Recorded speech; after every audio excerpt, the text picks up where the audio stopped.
the mid to high teens Celsius. By Wednesday, the majority of the rain will have pushed its way northward, so northern parts having a cloudy, wet, blustery day, even some sleet and snow over the high ground of Scotland. Further south, it's drier with just a few showers here and there, but there will be a bit more showery rain coming in from the west and southwest as we go towards the end of the week. Bye-bye. Expect a warm front, moving from the kitchen right through to the rest of the house. Boxed boilers, sponsors of weather on GB News.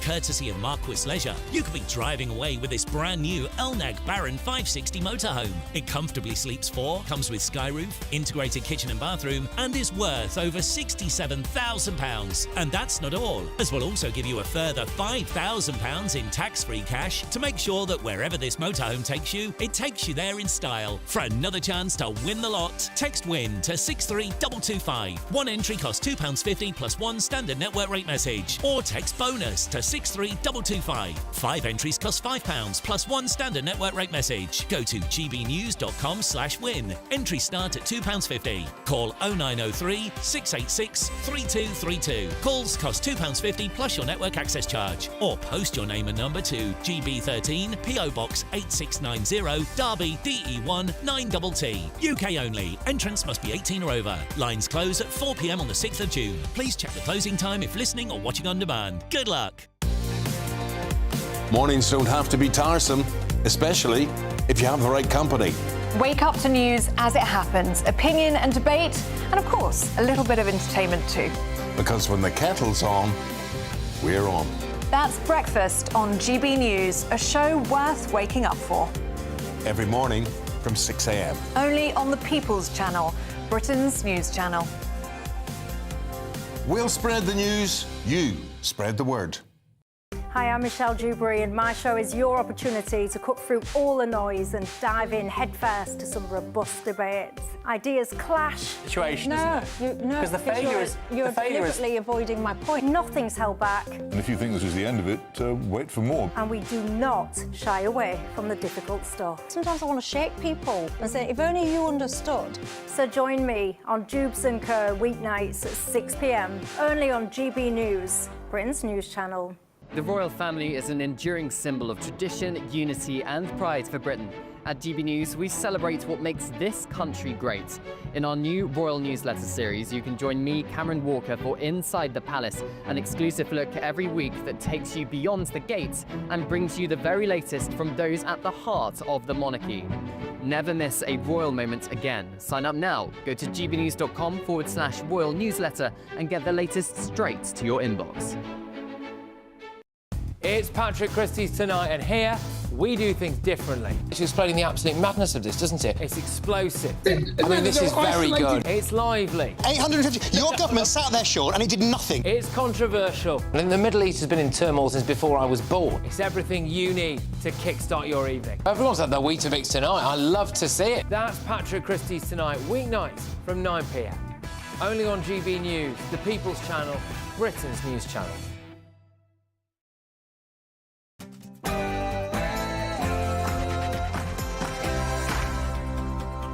Hello, good evening. It's me, Jacob Rees Mogg, on Save the Nation tonight. The future of the United Kingdom's ability to produce its own steel continues to hang in the balance as the Chinese-owned blast furnaces' final embers fade. Is Peking to blame? The number of migrants crossing the Channel has reached a new record. The government is claiming the increase is down to the unseasonably good weather. Is it in fact because we have no deterrent since Labour abandoned the Rwanda scheme? Has the UK's criminal justice system been captured by the woke agenda? Not only does there appear to be anti-white racism coming from West Yorkshire Police, but now senior figures are threatening British juries. Plus, how posh are you? My most intellectual panel and I will be taking a new quiz to find out. State of the Nation starts now.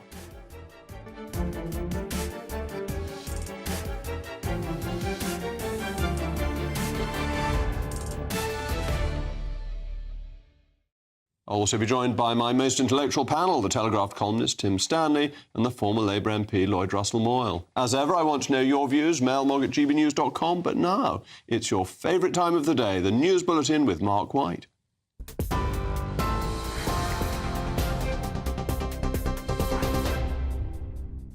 Hello there, the latest headlines from the GB News Centre.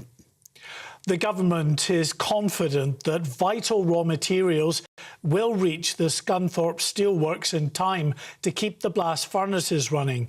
A shipment is already on the way and British Steel's operational teams are now assessing the furnaces.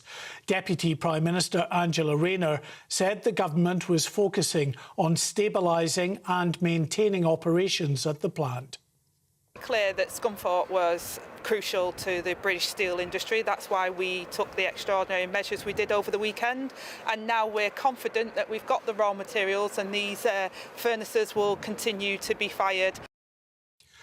Birmingham's long-suffering residents are in for even more misery after refuse workers rejected a deal aimed at ending the city's bin strike. The Unite Union said its members voted overwhelmingly against what it described as a totally inadequate offer that still included pay cuts.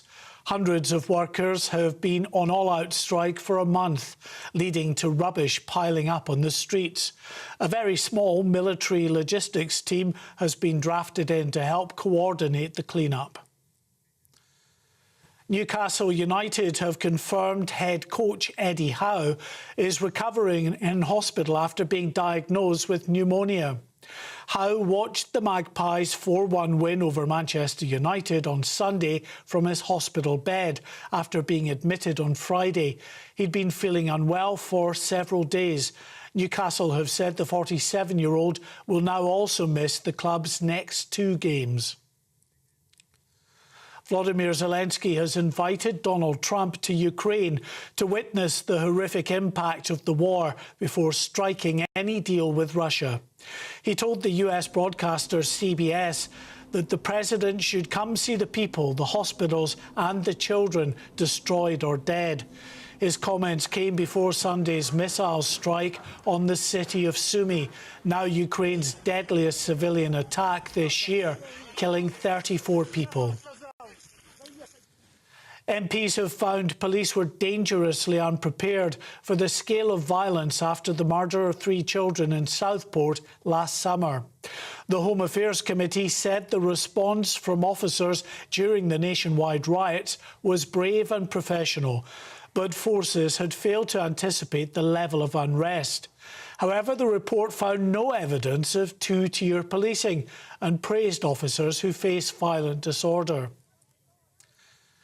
And finally, Katy Perry says she plans to write a song about her space mission.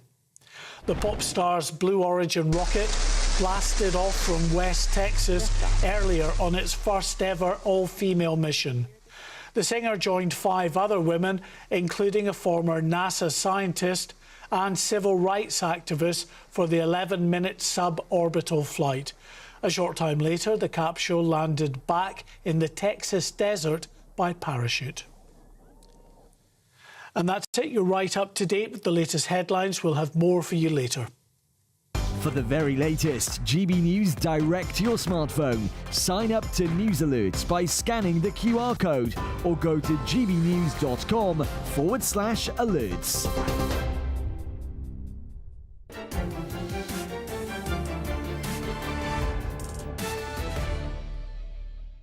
Welcome back to State of the Nation. We need to talk about China. This weekend, we witnessed the undignified spectacle of the House of Commons belatedly passing emergency legislation, rushing to stand still. But why did it need rescuing in the first place? When I was in government, I held discussions with Jingyi, who were the owners of British Steel, still are. The details need not detain us, but safe to say that they were constructive. They were losing a lot of money and they were willing to lose more. And I felt that the company wanted to make British Steel work. So what has changed? Is it possible that the Chinese Communist Party instructed Jingyi to give the British government a problem, close the steelworks and sell off the coking coal and iron ore needed to keep the blast furnaces working? In China, as the former head of Alibaba knows to his cost, private companies are merely arms of the state. It's so important to view the behaviour of Jingyi in the wider context of increasing antagonism, indeed possibly even hostility from China. Last week, a Member of Parliament, Vera Hophouse, my neighbour when I was an MP, and actually I disagree with her on many things, a very decent woman, was banned from entering Hong Kong. A Upon arrival in Hong Kong, she was detained, questioned and deported by the authorities. She was just going to visit her new grandchild. And the reason given? Well, of course, they didn't give one, did they? One can only assume Mrs. Hobhouse membership of the Inter-Parliamentary Alliance on China and its critical stance on the Peking government's human rights record didn't help her case. And yes, before the left-wing shout, what about Israel? I think it was unfortunate that the Israeli government did not allow Labour MPs into Israel. I thought it was a pity. But returning to domestic matters, I fear we could be seeing the opening rounds of a diplomatic spat between the UK and China, and we must be strong. The Chinese government has warned or threatened the British government to treat Jingyi fairly and not to affect the confidence of Chinese enterprises in investing and cooperating in the UK. With this background, you have to ask how sensible it is to allow the Chinese government to build a new mega embassy next to the Tower of London. I hope the government will follow the example of the Conservative government and block these plans and face up to the bullying Chinese Communist Party, which is no friend of ours. As ever, let me know your views via mailmog@gbnews.com. But I'm now joined by somebody who really knows about China, the former Conservative leader and MP for Chingford and Woodford Green, Ian Duncan-Smith. So, Ian, thank you very much for joining me. You're still sanctioned by China, aren't you, for being quite so dangerous? Sanctioned, I think, back in 2020, I think thereabouts, when we'd had the huge debate and tried to get through to Boris Johnson that giving the award of our 5G contract in telecommunications to Huawei would be a disaster. We knew that Cheltenham was against it. And we knew that most of the security teams in the military were against the award of this, but the Prime Minister was pressing ahead with it until he finally got the message and he stopped it, and that then meant that Huawei were termed as a threat. But there was no follow-through because Huawei is sitting with their headquarters outside Cambridge, which makes you wonder whether or not the government can do joined up, whoever is in government. So, yeah, I was sanctioned at that time because I was one of the people that made the campaign work for that. I was others. And that's the reason why we set up IPAC, the Inter-Parliamentary Alliance on China, because I suddenly realized that there were many countries out there that shared the same views as people like myself. So we now have 40 countries, from Japan to America. Rubio was one of our co-chairs. You have to have a co-chair on the left and the right in each country, and they all have to be parliamentarians. So that's a huge gathering storm about people really worrying where China is going. But why do you think British governments get this so consistently wrong? Cameron Osborne talked of the golden era. We've now got the head of our military flying out to Peking to talk to the Chinese, which seems an extraordinary thing to be happening. Why doesn't the British government stand up for British interests? Instead, it always seems to want to kowtow to the Chinese. Well, this is the biggest problem because there is, in fact, a total mistake being made endlessly by Treasury, who are behind most of this, which is somehow, if we're really, really nice to the Chinese, they are going to give us lots of money, invest in lots of businesses over here, and this will give us growth.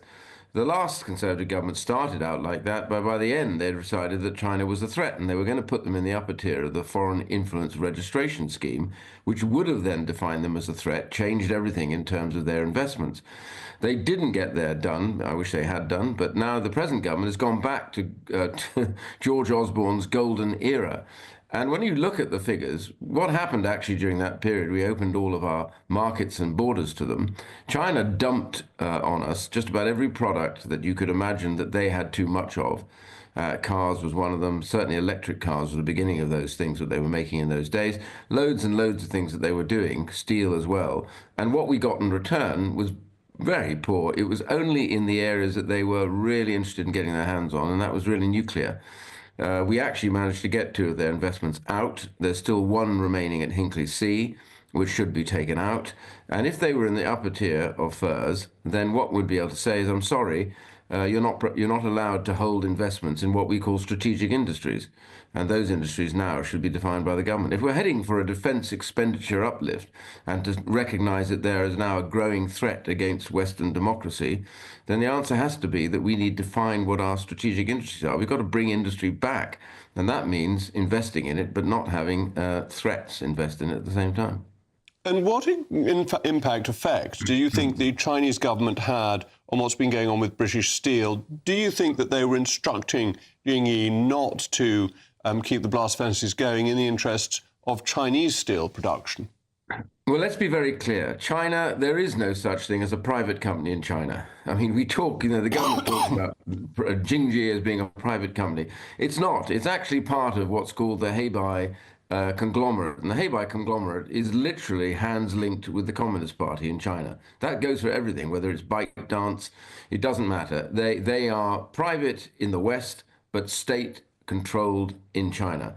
And what you can see from this is China produces about 1.1 billion tons of steel each year. And they've been overproducing because what's happened in China is the property industry, the building of flats, etc., bottomed out. It flattened. They were overproducing. They took most of that steel. They're not taking it now. They're now dumping it. So you've had rows, for example, with South Korea, Vietnam, lots of other countries. It's part of the reason why Trump is onto something, because they want to dump that steel in America as well at the same time.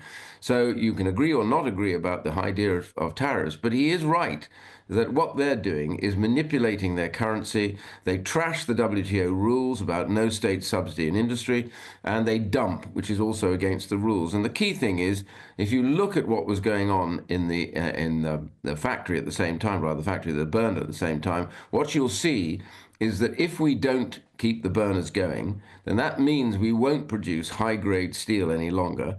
We will be forced to take slab steel from China, which is what the plan really was. Now that would then be produced in the UK or milled in the UK, and that would then be badged British steel. So you can see where they're going with this. It's quite a clever little plan. And if they can deny it as much as they like, but that's what they want. They don't need extra steel made in the blast furnaces in the UK. What they want is slab steel milled here that they made already, because that gives them an out for their steel. So this is what they do all the time. It's a country, by the way, that has invaded the South China Seas, that is threatening to invade Taiwan, it's committing genocide in Xinjiang, uses slave labor, which we're buying in our solar arrays outrageously. It does the same in the wind farms. It is literally every day trashes the free market. So it's not a free market any longer with China. So we've got to step up, stiffen our sinews and say, I'm afraid we're not prepared to take these investments from this dangerous country that is a threat to us. Stiffen the sinews, summon up the blood and imitate the actions of the tiger. Ian, thank you very much for joining me.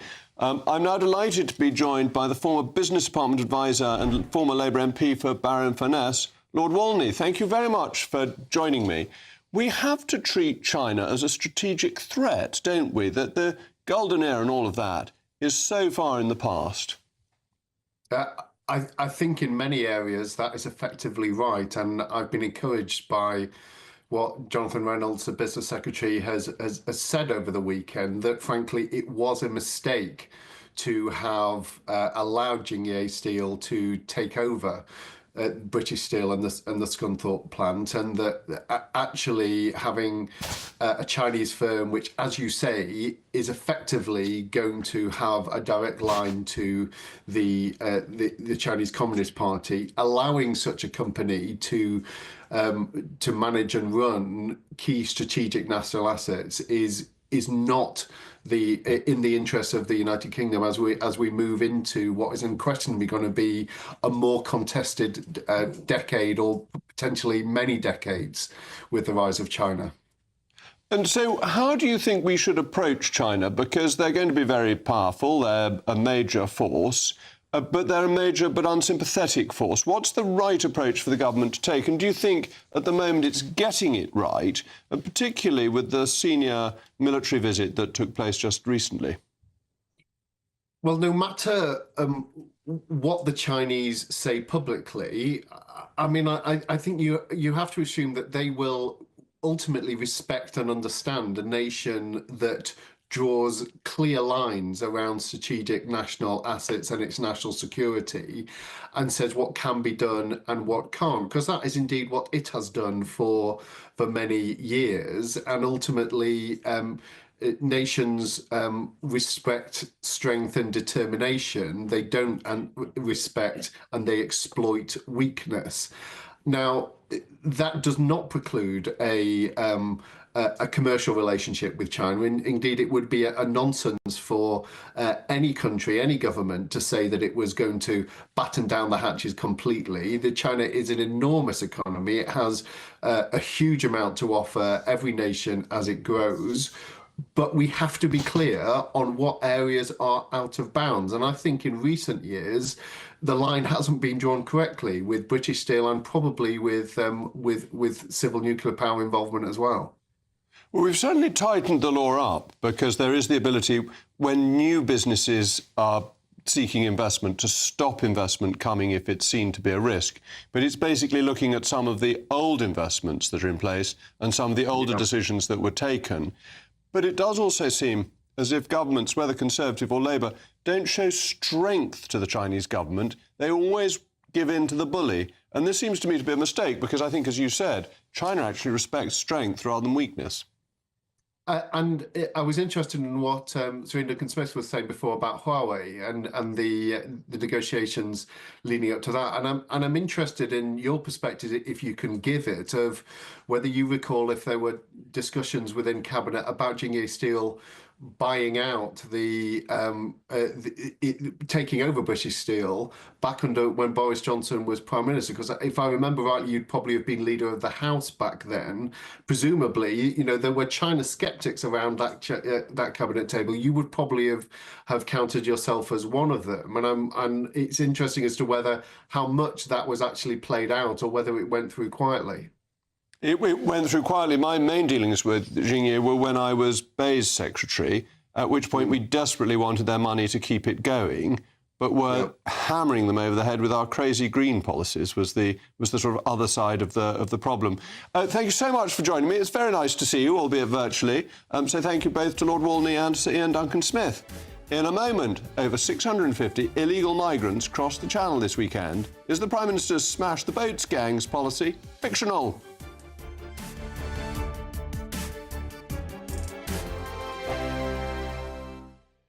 If you want your news to be straight talking... This is a nightmare for the Conservatives again. Down to earth. It's not just Nottingham where this is happening, is it? And most importantly, honest. Hard-working, middle-class taxpayers, they'll get their book thrown at them. Then catch me, Martin Daubney, Monday to Friday, 3 till 6 p.m. on GB News, Britain's news channel.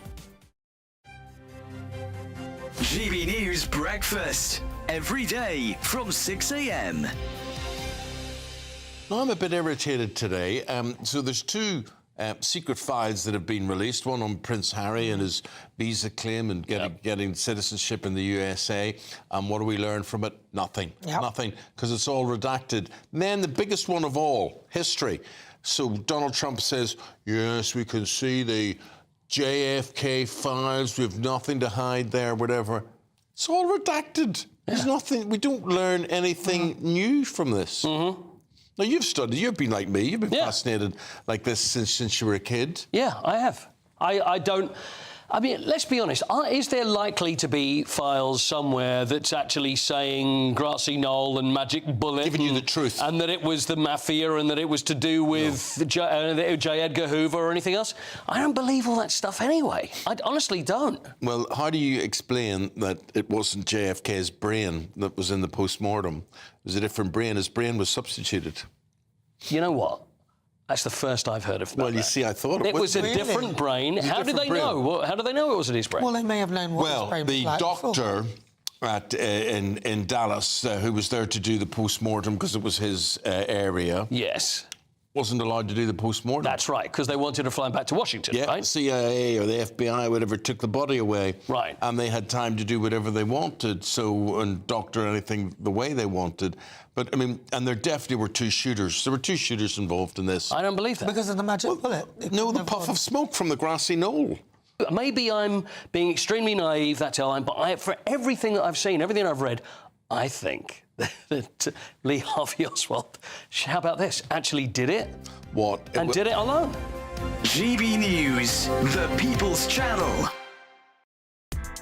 Join me, Nana Okoye, for an informative, interactive news programme with a difference. It's fun. No, he didn't say that, Dave. I'm so surprised. I think there's an element of truth to that. Join me from 3 p.m. every weekend, only on GB News, Britain's news channel. This is Britain's Newsroom, where your voice matters. It's just astonishing. With expert analysis and honest opinion, we don't just keep you informed. We bring you unique perspectives you won't see anywhere else. Can't argue with any of that. When the news happens, it happens here. On Britain's Newsroom, weekdays from 9:30 a.m. Only on GB News.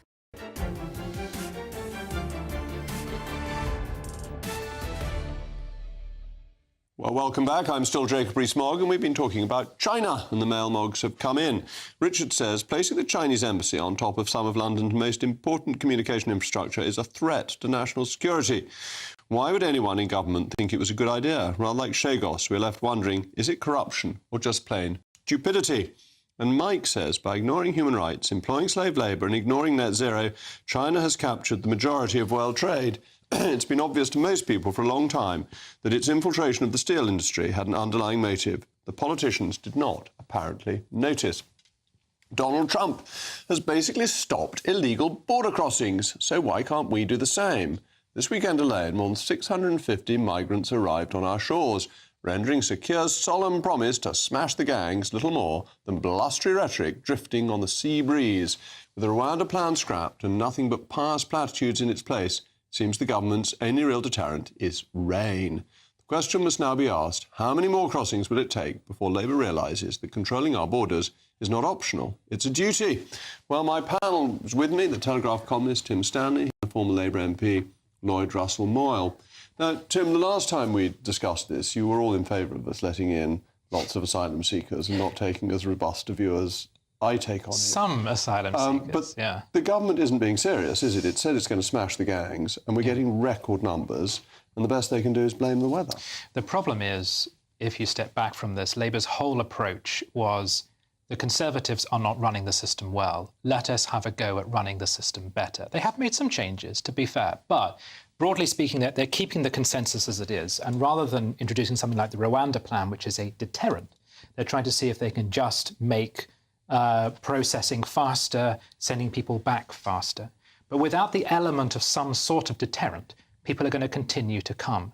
And that's partly because even if you were to accept new asylum routes, which is what the left always says you need to stop this traffic, the reality is people would still come across the channel because a great number of them are economic migrants, not asylum seekers. So unless you can say to people there is no profit either for the smugglers or for you to try to come to this country that way, they will continue to come. And processing people faster just actually means accepting more asylum claims, because people from Syria, people from Afghanistan, people from Sudan have very, very high rates of acceptance. Well, and that was the experience under the Conservatives, was when the Conservatives sped up the process, as you said, on paper, it looked like they were doing a great job.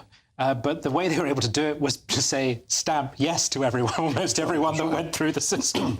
So, yeah, that's plainly not... Syrian acceptances were up in the 90% level, and you could have practically the whole of Syria claim asylum if they managed to get here. So you've got to stop people coming if you want to control the numbers, and that means having a deterrent scheme. Well, Syria was an absolute basket case. I visited throughout the conflict very regularly because of my close connection with the Kurds. And so I don't think anyone would claim that a Syrian or an Afghani was a pure economic migrant. I think that's outrageous to kind of suggest. We couldn't send them back to Syria, no. But they had got into France, which was a safe country, so they weren't our responsibility. France took far more of them than we did. Almost every other European country took more Syrian refugees than we did. Germany took huge numbers, which was a huge mistake. Yes, possibly. But so we didn't take that larger number of Syrians. If they manage to get here, it's very difficult to argue that they are not refugees. Now, that's why we have to stop people getting here. My personal preference is that you need a carrot and stick. I think that if you do not have a legal route, it doesn't matter how horrible you make the crossing, if it is the only possible way, even if half the people die on the crossing, the other half will always think, well, I will not be the half that will perish, I will be the possible advantage. If you suddenly make another route that is easier, but I think we need to be fair and firm. We need to work out what number we think we can take in this country. Probably about 10 to 20,000 would be maximum a year. Yeah, I'm for that, but I'm just telling you people will still come by boat. And then partly because you've put a limit on the number. Yes, no, Because you put a limit on the number, people will know if I'm 10,001, I can't get in, so I'll come by boat. And so what you do is you need to. We used to do this with immigration, by the way. It's not the first time we've done it. You then put you spread that across every month. So you say these are the monthly quotas. That's what we used to do. And so yes, you're right that at the end of the month, if you've already met the quota, people are worried. And you say all of our processing has to happen in France. You open up a processing centre in France. So if someone arrives here, you say, fantastic, we'll put you on a coach to send you straight to... But the French won't take them? No, it's not a French processing centre. It is a British processing centre. The French will not allow them back into France. If they could be sent back to France, that would deal with all the problem. The Mayor of Calais has said that they are willing to talk about... The Mayor of Calais doesn't have the authority to do this. Can I also ask, what if they're coming from a country such as Nigeria? You say, that's fine, we will take you to the processing centre. It doesn't need to be in France. No, my question is Nigeria... Well, it could be in Rwanda. No, the Rwanda scheme didn't process people and then people who were legitimate allow them into the UK. Stay in Rwanda. But you have suggested, Lloyd, you have suggested that everyone on the boat is coming from Afghanistan or Syria. They're not. Significant numbers are coming from countries which are not at war, where there isn't a dictatorship. The vast majority... What do you do with those people? The vast majority are not coming from, kind of economic migrant situations. And where they are, like Albania had a spike, although the Albanian numbers are very low now, what you do is you make a proper arrangement with those countries to send... Albania is part of the Council of Europe. It has the Council of Europe protections. So what you do is very quickly you send everyone back to that country and you say, I understand that you might have difficulties in that country, but there is a justice system which is backed up by the European courts that you can then pursue your particular claim in. We are looking for people who don't have a pursuit of justice in their particular countries. To the Conservatives, we did deal with the Albanian problem, but we're now getting people coming from new countries because the price of the crossing has gone down. And that's really important because that indicates that the aim to smash the gangs is not working at all. They're finding it easier, and therefore, with supply and demand as it is, prices are falling. But also the average Joe is asking themselves, why, if they are all coming from Syria and Afghanistan, if they're all in desperate need, why are they passing through so many countries that could offer them asylum to make that extra, really dangerous trip across the crossing, across the channel? I was chatting to a chap who was an interpreter for British in Afghanistan. The Arab scheme was so slow, it kept missing him. In the end, the only way he could get here is by crossing on one of those illegal crossings and then showing his papers. So the problem was that genuine people, that we had a connection with Britain. I think we should be clear on that cap of numbers. It should also be prioritised for people that have genuine connections, that have served Britain around the world, or that share certain British cultural values. I think that would be a fairer way of doing it. Again, but I'm sorry, look, we're coming back to you're presenting all the people on the boats as an Afghanistani fleeing civil war and terror, who worked with the British government for many years, has medals from the Queen.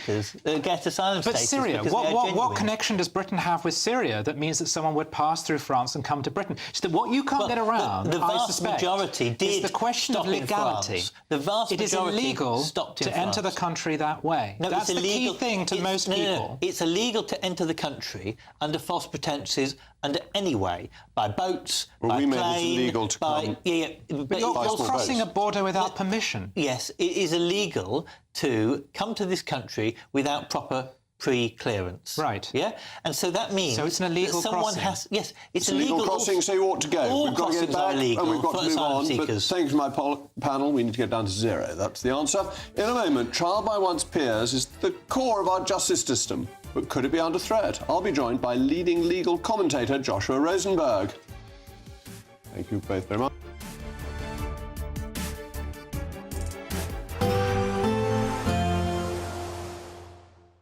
Dinner under the stars tonight? That reminds me of our travel insurance. You mean All Clear Skies? All Clear Travel Insurance sponsors GBNews travel destinations forecast. Hello there. After the very wet weather over the weekend across parts of the Canaries, it's turning a little bit dry here as we move into next week. Still some showers around here though on Tuesday, but the main area of wet weather will be across parts of Iberia, France and Italy, where we could see some flash flooding in places. But for Greece and Turkey, plenty of sunshine here, and as we see out the week, temperatures for most here should climb into the low 20s. All Clear Travel Insurance sponsors GBNews travel destinations forecast. Good Afternoon Britain isn't just about us. The wonderful thing about this programme is it's about everyone watching. It's an interactive programme. Well, there absolutely is something to see here, and we're going to be talking about it more. Whether it's breaking royal news, please bring us up to date. Or indeed a particularly punchy speech in the House of Commons. Very, very curious. We bring it to you live, and then we bring you live reaction as well.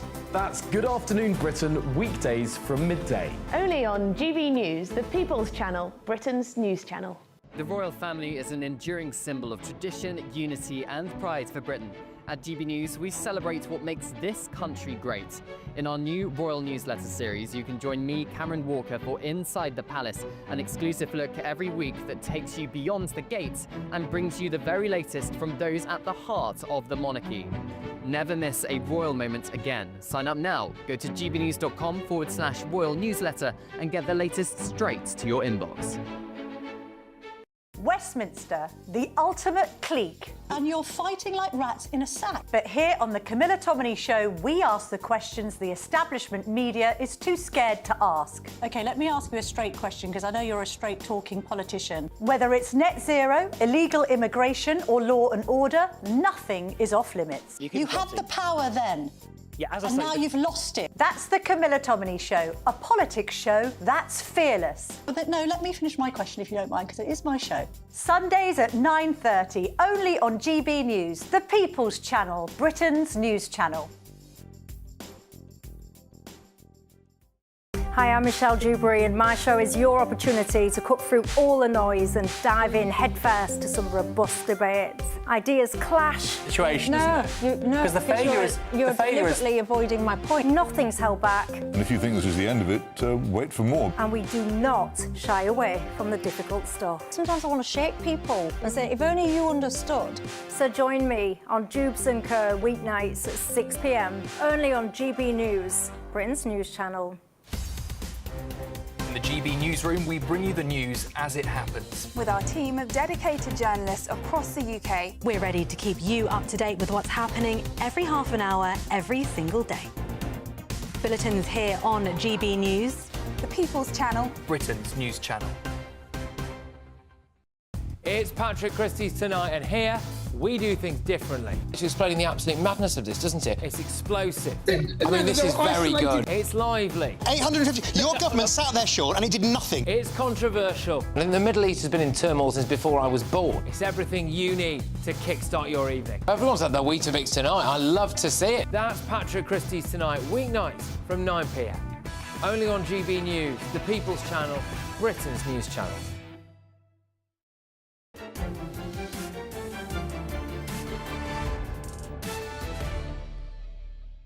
Welcome back. Trial by jury is one of the crowning glories of our ancient constitution, a symbol of liberty and justice stretching back even before Magna Carta. Yet now, under the guise of efficiency, there are calls to do away with this constitutional right.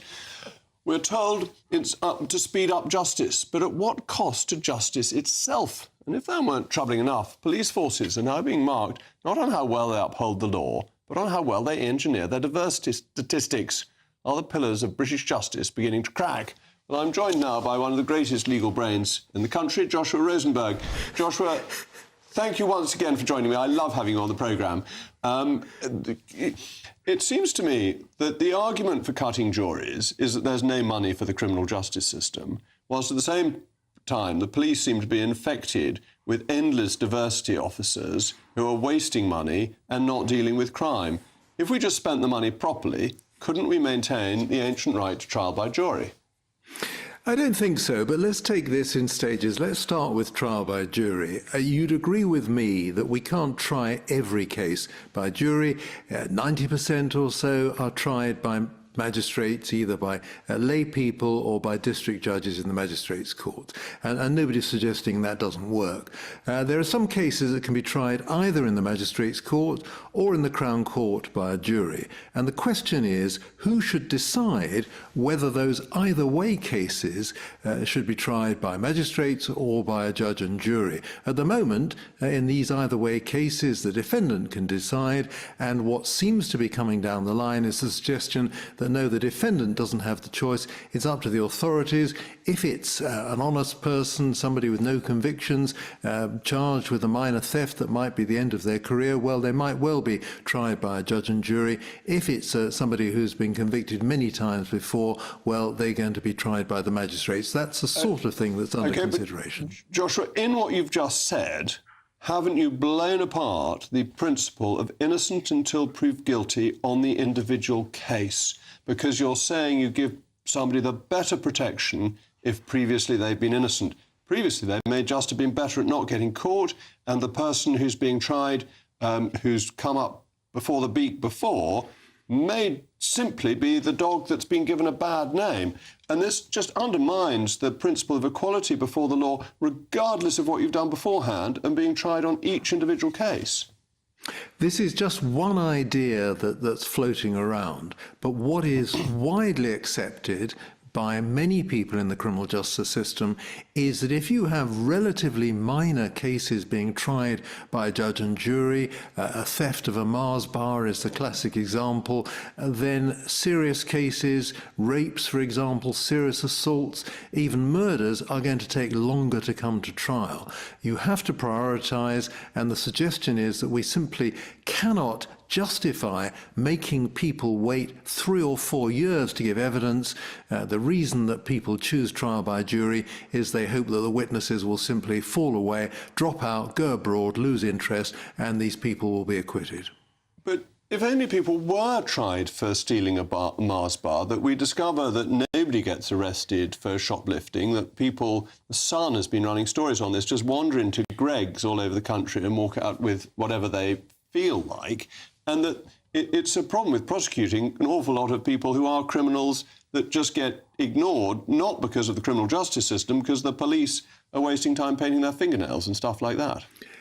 Certainly the police can't cope. There is no doubt that shops are having to make their own security arrangements because if somebody walks out with, I don't know, a piece of meat or a whole trolley full of goods, the police aren't going to come and arrest them. And so that is certainly a failure of our policing system, whether that's underfunding or disorganisation, whatever it is. Certainly I agree with you, Jacob, that our system shouldn't allow people to get away with theft. But nevertheless, when they are charged with theft, the question is how they should be tried. And as I've said, there's no point in waiting 3 or 4 years because the store detective will have gone on to another job, may even have left the country and won't be there to give evidence. But Joshua, if you or I were falsely accused of stealing a Mars bar, we would want trial by jury, wouldn't we? And if that's what we want, shouldn't we offer the same to our fellow citizens? In a perfect world, yes. In a perfect world, we would give trial by jury to even more cases than are tried at the moment by jury, because it is, as you say, the gold standard, the Rolls-Royce. And the problem is, to extend the metaphor, as others have said, is there's no point in a Rolls-Royce if the road is so clogged that you can't drive it anywhere. And although we admire the trial by jury system, and we certainly don't want to abolish it, the question is which offences should it be applied to? And the view that I suspect this government will adopt when Sir Brian Leveson reports in a few weeks' time, we're assuming he will recommend limits on the right to choose trial by jury in order to ensure that the appalling backlog of cases is reduced. The same Brian Leveson who wanted to get rid of press freedom, so I'm not very happy with him doing it. But thank you very much, Joshua, for joining me, as always. And let me now bring in my panel, Tim Stanley and Lloyd Russell-Moyle. And I want to move on to the diversity issue and West Yorkshire Police and all that they're doing. That, look, surely the police should employ fairly and shouldn't be discriminating against anyone. Yes.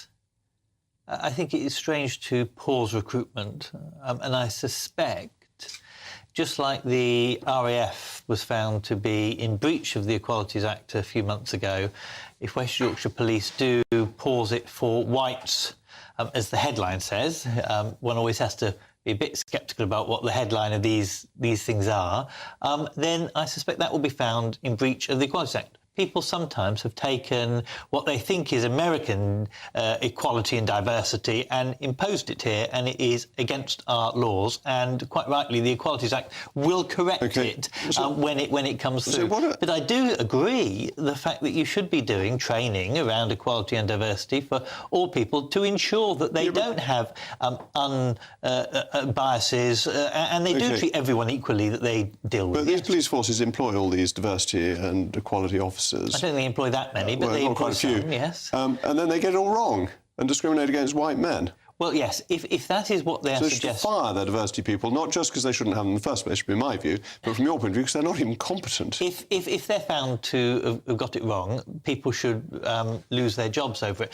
Just in terms of how justice is seen, I do think it is very worrying in our country, and this is after 14 years of the Conservatives. We have seen the police to the bone, courts to the bone, and then people say, well, why are you doing those extra bits of diversity when you can't do the core bit? What I want to see is the core bit being done, and I want to see the extras as well to make our police more broader, more better, kind of more diverse. But I don't think it is difficult to do that if you're not getting the core and the basics right. Isn't there a real problem with policing in this country at the moment, that actually there's a loss of confidence in the police, that they seem to be discriminating against white men in employment, they don't enforce the law when it comes to shoplifting, they go and arrest people for being rude about school teachers.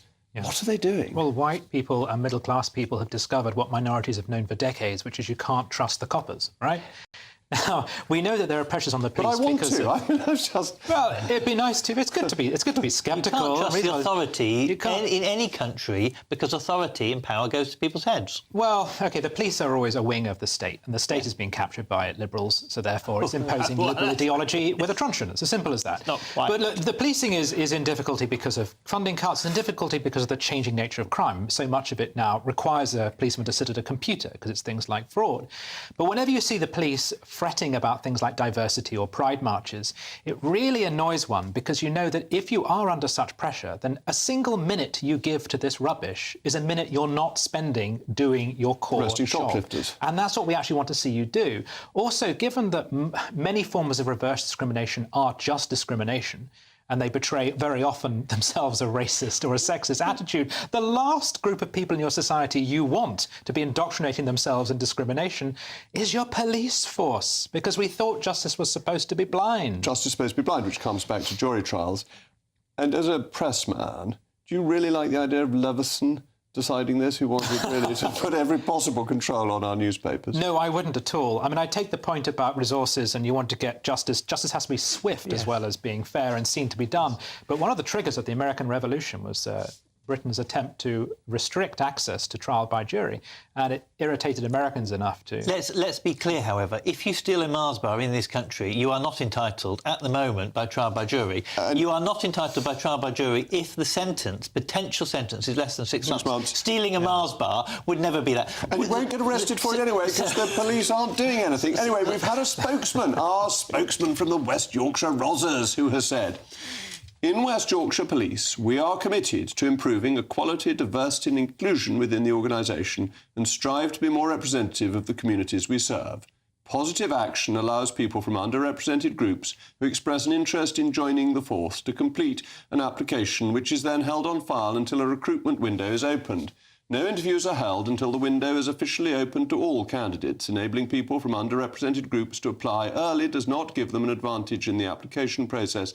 It simply provides us with more opportunity to attract talent from this pool of applicants.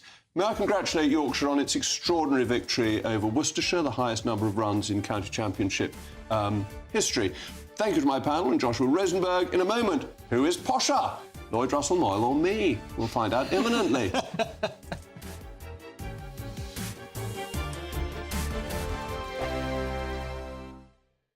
Hello, very good evening to you. Here's your latest Met Office weather update for GB News. Now watch out for some heavy rain as we go through tomorrow, particularly across parts of Wales and the southwest of England, but even elsewhere there will be some wet weather around. Now the main driver for the very wet weather tomorrow will be an area of low pressure that's coming in from the south, but even before that we do have a front across us. There's fairly persistent rain affecting some parts of eastern Scotland, northern England, Wales and southwest England overnight. We also have a plume of showers piling into to parts of the southeast, and some of these could be heavy, possibly even thundery. But away from the showery rain, some clear, drier weather, and across western Scotland, Northern Ireland, those clear skies could allow for a touch of frost first thing tomorrow morning. But for most, it is going to be a relatively mild night because of the cloudy, blustery, wet weather. And that's the story across eastern parts of Scotland first thing tomorrow morning. But further west, with some clearer skies, yes, there could be a touch of frost. A bit of a chillier start here. And across Northern Ireland, generally starting the day mostly fine. But a different story across much of England and Wales. Limited, if any, bright or sunny spells for most. And there will be a fair bit of rain around. The heaviest, most persistent rain will generally be across parts of western Wales and into southwest England, and this rain is going to pep up a bit as we go through the afternoon. We're expecting totals of around 50 to 75 millimetres in some places as we go through tomorrow and into Wednesday. That's enough to cause some issues in some parts. Away from the more persistent rain in the west, there will be a scattering of showers, also some bright sunny spells, and we should see highs in the mid to high teens Celsius. By Wednesday, the majority of the rain will have pushed its way northward, so northern parts having a cloudy, wet, blustery day, even some sleet and snow over the high ground of Scotland. Further south, it's drier with just a few showers here and there, but there will be a bit more showery rain coming in from the west and southwest as we go towards the end of the week. Bye-bye. Join me, Nana Akwe, for an informative, interactive news programme with a difference. It's fun. No, he didn't say that, though. I'm so surprised. I think there's an element of truth to that. Join me from 3 p.m. every weekend, only on GB News, Britain's news channel. In the GB Newsroom, we bring you the news as it happens. With our team of dedicated journalists across the UK. We're ready to keep you up to date with what's happening every half an hour, every single day. Bulletins here on GB News, the People's Channel, Britain's news channel. I'm Christopher Hope. From pop stars to politicians, I'll interview anybody in a pub who's got a political opinion. Join me every Friday on Spotify, Apple Podcasts, YouTube or gbnews.com, or wherever you get your podcasts. This is GB News, the People's Channel.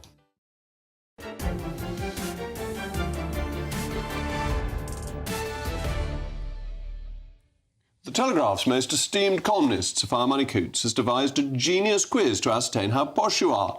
Questions include, do you relax in a drawing room or lounge? I think the answer's obvious there. Do you have a big flat-screen TV? Yeah, I do, actually. And who did you cheer on in the boat race? Easy, Oxford, albeit unsuccessfully. That gives you an idea of where I stand, but let's quiz my panel, who will get points. And we all know that points make prizes. So, Lloyd, is it called a drawing room or a lounge? A lounge. A lounge. Tim, drawing room or a lounge? Sitting room. It's called a sitting room. So, well, I actually call it a winter parlour in Somerset. So none of us get any points for calling it a drawing room. There's always an agreeable chill in my home. Tim, true or false? Of your home, yes. No, of yours. You've been to stay. This is a very interesting one, and actually, yes, I think it's true. Okay. I think in my house it is true, because I've got wooden windows. You've got 5 points. You're getting quite posh. Lloyd? True. My office manager used to have to wear a coat when he came round to my house. All right, following on with Lloyd, scrambled eggs are strictly for breakfast. Oh, no, false. False. You get another 5 points for that. You are quite posh. I get points for that as well, actually. Tim? Scrambled eggs. No, not just for breakfast. Not just for breakfast. We're a very posh team. So it's not posh to think.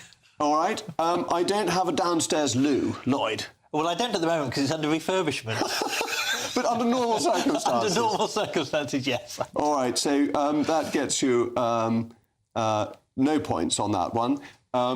Tim? Fans of Are You Being Served will know that the test for being lower middle class is having a downstairs loo and being within walking distance of a mainline station, and I have both. And you have both. But you have an inside loo, that's also... I have an inside loo because I live in the 21st century. Facilities, as we like to call them.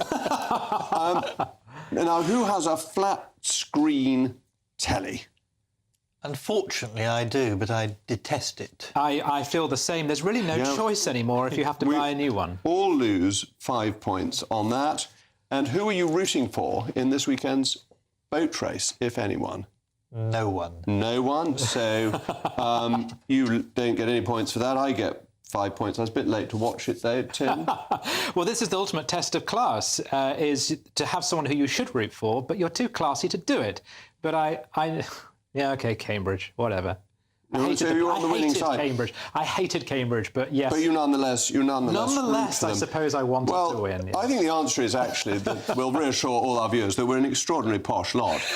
This all came about because of Westminster City Council carrying out a test where you were non-posh. I came out as being remarkably unposh because I'd been stopped by the police when we had ridiculous terrorist laws, and they searched the car at a stage when I had 2 children in nappies. They gave up searching quite quickly because it was a car load of children's stuff. And I've got a very old car, which is 8 years old, a very nice one. I've actually got one that's made in 1936, which is even older. So I don't have a new car. So I'm not posh from Westminster City Council. It's not a Robin Reliant, is it? It's not on 3 wheels. No, not at the moment. Not at the moment. The Westminster Council's questions were all subtle ways of asking, are you non-white? But what was wonderful is at the very end, they just threw the towel in. And one question was, are you a white man? And if you answered that, you got the most points. You did balanced by being stopped by the police. So I got plus 10 for that and minus 10 for that. Look, I think these things are fun. And if you want to do a fun little exercise that then encourages a wider discussion about these things, including a discussion that says, aren't these questions stupid, then I think it's fine to do that as an exercise. If this is a serious thing, to say we actually believe this is what privilege means, I think it's dangerous, because I believe in the class system. It is still very embedded in this country. I believe it's embedded. But I think the point of the class system is it's far more amorphous than this. It is not about economic clout. It was about cultural clout, and it was about connections you had. And if you're just listing it like this, you know, kind of, do you take a day off holiday? Do you have money? It is a crudity that does not work in the British system, and I think would be better assigned to history. You have 10 seconds. But why measure class at all? Treat everyone as an individual, judge them on their character and their talents. Oh, very pious of you, very satisfactory. Well, I speak as a good Somerset yeoman and very proud of being that. Whether that counts as posh, I do not know. And finally, one of the great benefits of climate change. Claret is coming to Hull. Yes, you heard that correctly. Experts are now predicting that by the end of the century, Hull's climate will compare to that of the south of France. Poor old Hull. Meaning competition for John Smith, as Yorkshiremen will soon be able to quaff Cabernet Sauvignon and other similar grape varieties. The only problem is, of course, everyone knows climate projections are almost invariably wrong. So I suspect that people of Hull may be waiting a little longer than 80 years before they can enjoy a Mediterranean climate and their own claret. Anyway, we should always drink claret because of the Battle of Castellon, where the good people of Bordeaux, the end of the 100 Years' War, asked us to fight for them. They wanted to remain British because it was lower tax, being, well, English, actually, rather than British, rather than being French. Good people of Bordeaux should always be remembered when you drink your claret. Next, it's the one and only Patrick Christie's. Patrick, I hope you've got a weather report from Somerset this evening, but what else have you got? Yes, great show, Jacob. Thank you very much. Well, it's a stacked show to kick-start the week. At 9 p.m, Maggie Oliver is on. She's done more to help grooming gang victims and survivors than anyone. She's got a massive announcement for us. At 10 p.m, a survivor of the Manchester Arena bombing. How do they feel about the man who built that bomb that killed 22 people in Manchester being free to attack prison officers behind bars? Then at 10:20 p.m, the Shadow Defence Minister joins us. Labour says that they're going to send in the army to sort out the Birmingham bin epidemic. Do we believe them? Also, it's another big day in the Channel, so we'll be talking about all of that. But of course, right now, it's time for your weather right across Britain, not just in beautiful Somerset.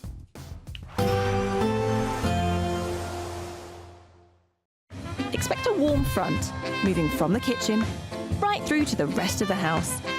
Boxed Boilers, sponsors of weather on GB News.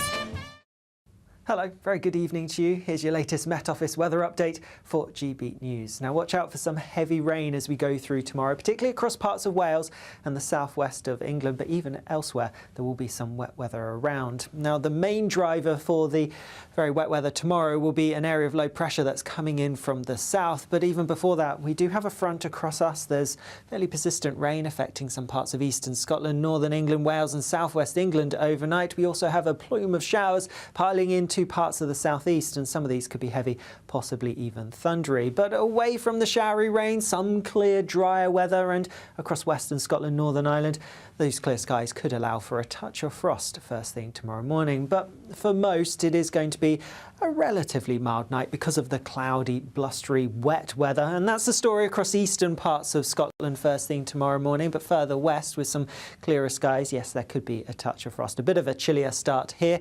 And across Northern Ireland, generally starting the day mostly fine. But a different story across much of England and Wales. Limited, if any, bright or sunny spells for most. And there will be a fair bit of rain around. The heaviest, most persistent rain will generally be across parts of western Wales and into southwest England, and this rain is going to pep up a bit as we go through the afternoon. We're expecting totals of around 50 to 75 millimetres in some places as we go through tomorrow and into Wednesday. That's enough to cause some issues in some parts. Away from the more persistent rain in the west, there will be a scattering of showers, also some bright sunny spells, and we should see highs in the mid to high teens Celsius. By Wednesday, the majority of the rain will have pushed its way northward, so northern parts having a cloudy, wet, blustery day, even some sleet and snow over the high ground of Scotland.